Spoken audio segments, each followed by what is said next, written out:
Hello friends, welcome to this video lecture on Foundations of Individual Behavior. By the way, I am Dr. Aimatullah, Assistant Professor in the Department of Mechanical Engineering, Government College of Engineering, Sriranga.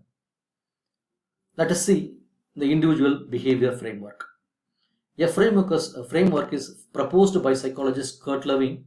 According to him, the behavior of a person is function of environment and the individual. Can be written as B is equals to F of P, E. Here B is behavior, which is decided upon person's characteristics and the environment in which he is developing, he is growing. What are the causes of individual behavior? Certain individual characteristics are responsible for the way a person behaves in a daily life situation as well as reacts to any new emerging situations. These situations are handled by either inherited characteristics or learned characteristics. Let us see what are inherited and learned characteristics. The color of a person's eye, religion or race of a person, shape of a nose, shape of the earlobe, height of a person are acquired from the parents or forefathers. These things are called as inherited characteristics. Whereas the perception, values, personality, learning and attitude are acquired by observing, practicing and learning from others and the surroundings. These are called as learned characteristics. What are the personal and learned inherited characteristics? Age, gender, marital status, tenure, race and culture are part of inherited and personal characteristics. Let us see how age affects the individual behavior.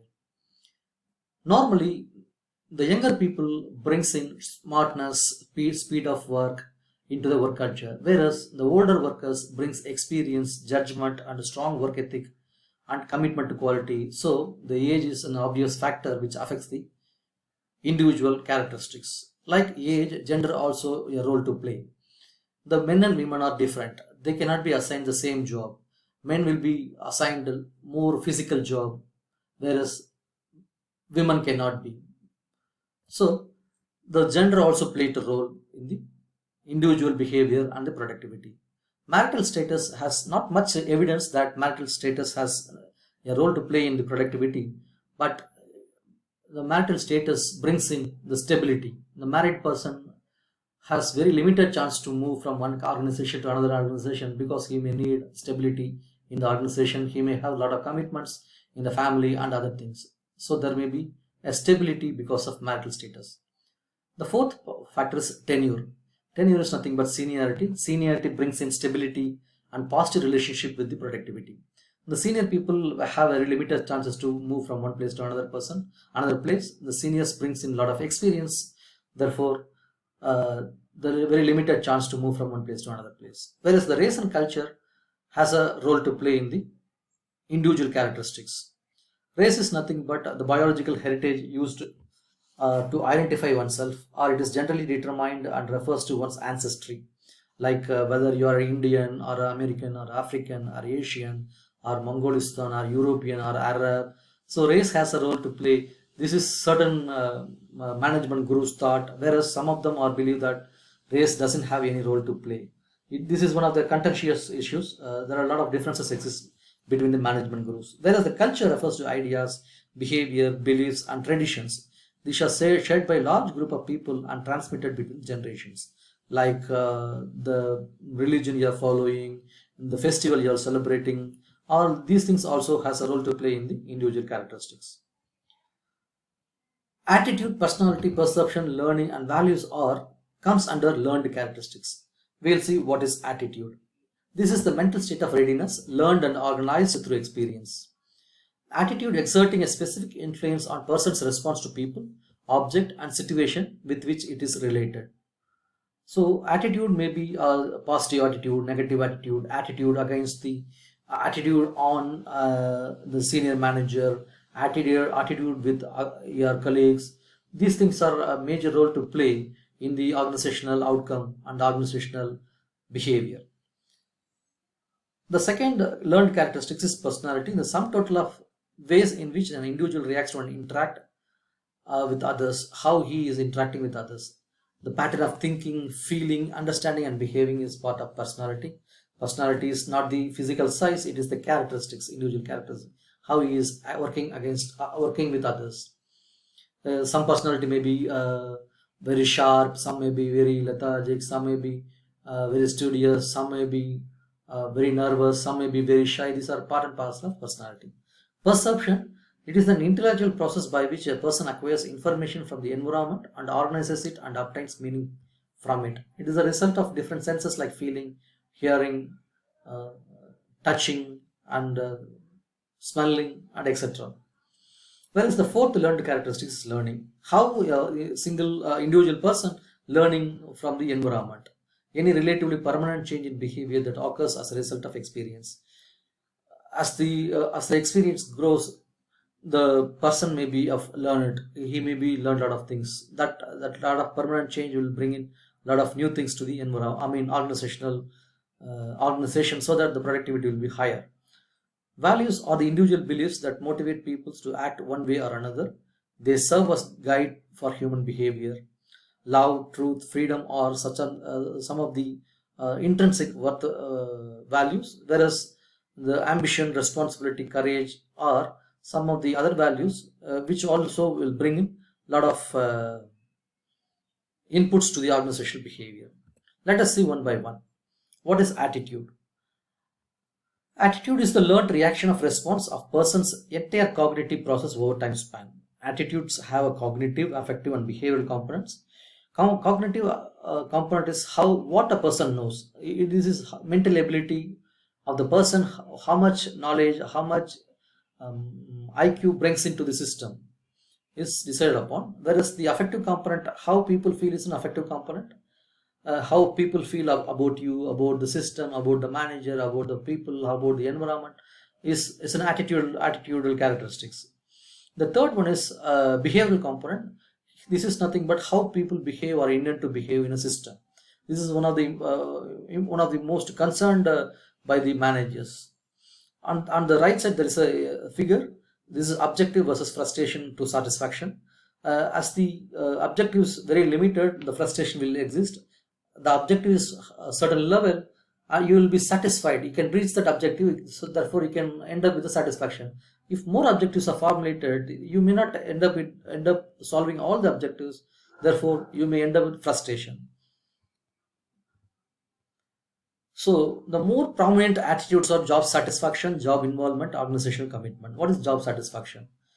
Some people may believe more challenging work is satisfying for them. Somebody may feel there are repeated work may be feel satisfied. Somebody may feel satisfied when he is rewarded with equitable rewards for the same job. Some may be some people may feel satisfied when the working environment is so supportive, conducive to work with. The second attitudinal characteristics is job involvement, which means what is the degree to which a person identifies psychologically with his or her job. This is the percentage of involvement with the job.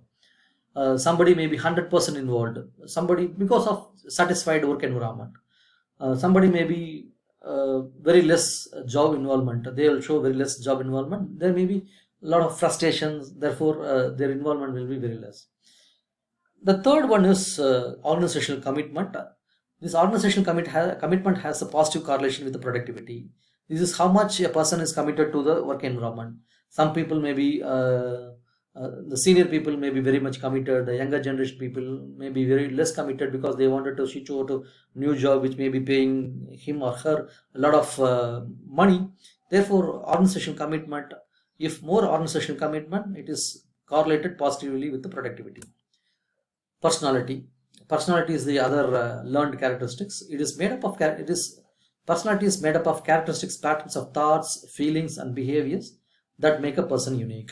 There are 16 different traits which decides the personality, like reservedness, less intelligence, how he is feeling, what is his submissive or dominant, where he is serious about the job or happy-go-lucky, or he is a casual or conscious, nervous or bold, tough-minded or sensitive, trusting or suspicious, practical or imaginative, forthright or shrewd, self-assured or apprehensive, conservative or experimenting, group-dependent or self-sufficient, uncontrolled or controlled, tensed or relaxed.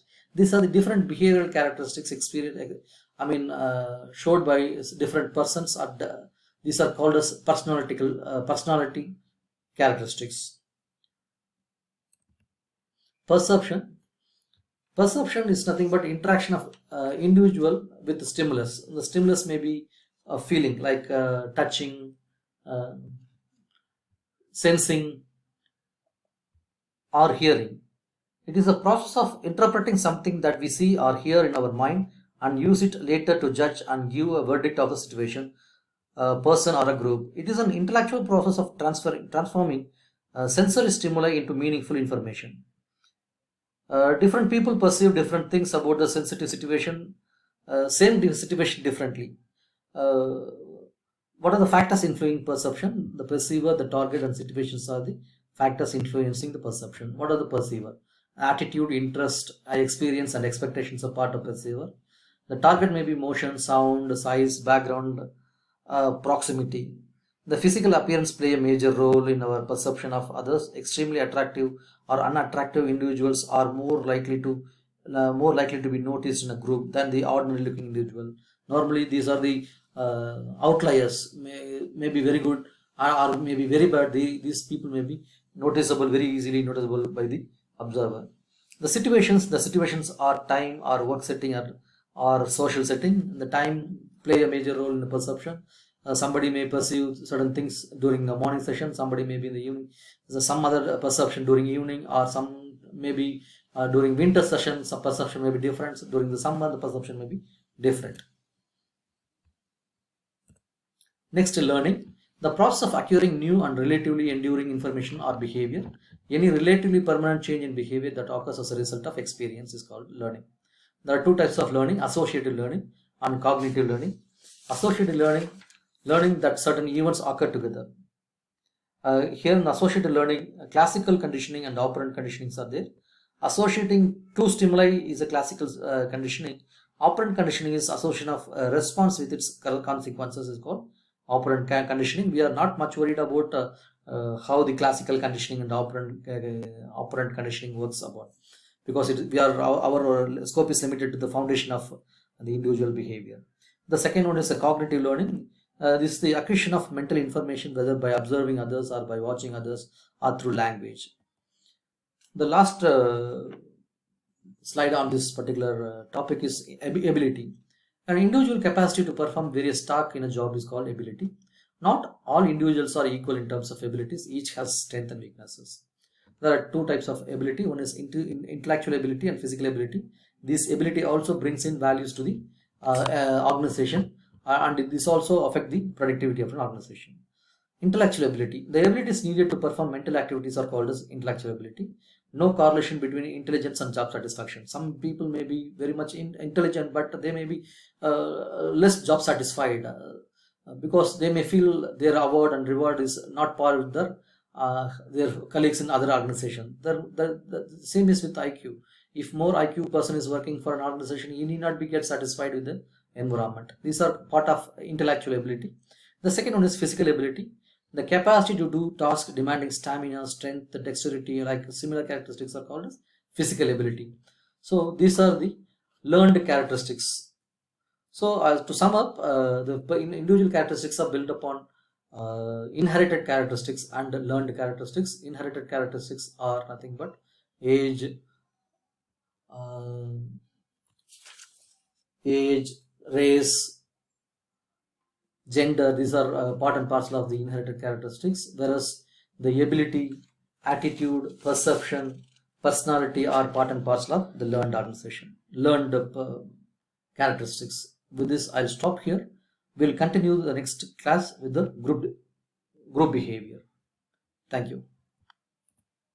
These are the references for us.